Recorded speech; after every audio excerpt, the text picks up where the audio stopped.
Mordecai. I'm sure we all know the story of Esther in the book of Esther. Nahibaw na matatanan sa storya ni Esther. And I was asking myself, Pinagipangutanan niya iyang kaugalingon. why did Mordecai do what he did? Ngano gibuhat man ni Mordecai ang iyang gibuhat? The story started with the fact that Mordecai helped to save the life of the king from those who wanted to kill him. Nga si Mordecai giluwas niya ang kinabuhi sa hari ngadto sa mga kamot sa gustong mupatay niya. His good deed was recorded for everybody to see. Kung ang iyang paayo gibuhat He should gi-record, have been rewarded.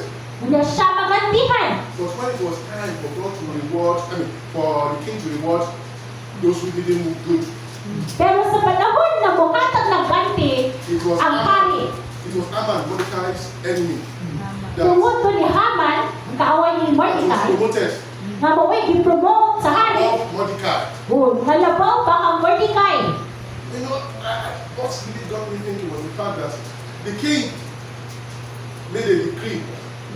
Kung ang Ginoo nagbuhat nga ang hari musulti na og deklarasyon. Everybody must bow down to Haman. Ang tanan kinahanglan buyuko kang Haman. That was what the king said. Mo nagisulti sa hari. Mordecai was a servant of the king. Unya si Mordecai usa ka ulipon sa He was hari. supposed to do whatever the king said, whether he liked it or not. Ang kanyang buhaton ang gisulti sa hari ganahan man siya or dili. But the Bible says that every time that Haman came in, Pero nimo sa Biblia nga sa tanang panahon na mulabay si Haman, musulod si Haman, Mordecai refused to bow. dili gyud muyuko si Mordecai. Haman did not even know Si Haman wa gani siya kabalo. that Mordecai was not bowing to him. Na si Mordecai wala na yuko niya. But there were other people, other servants of the king Pero nayubang mga ulipon sa hari, who were watching Mordecai. nga nagtanaw kang Mordecai. They saw he wasn't bowing down. Nakita nila nga wala siyang yukos ang Haman. So they asked him, Mordecai, you're not bowing down.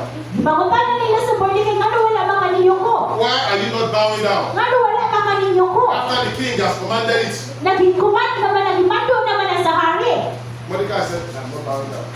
Pero ni Mordecai, di yoko mo yoko. You know something Kahibaw ka? about human beings? Sa usa ka tao,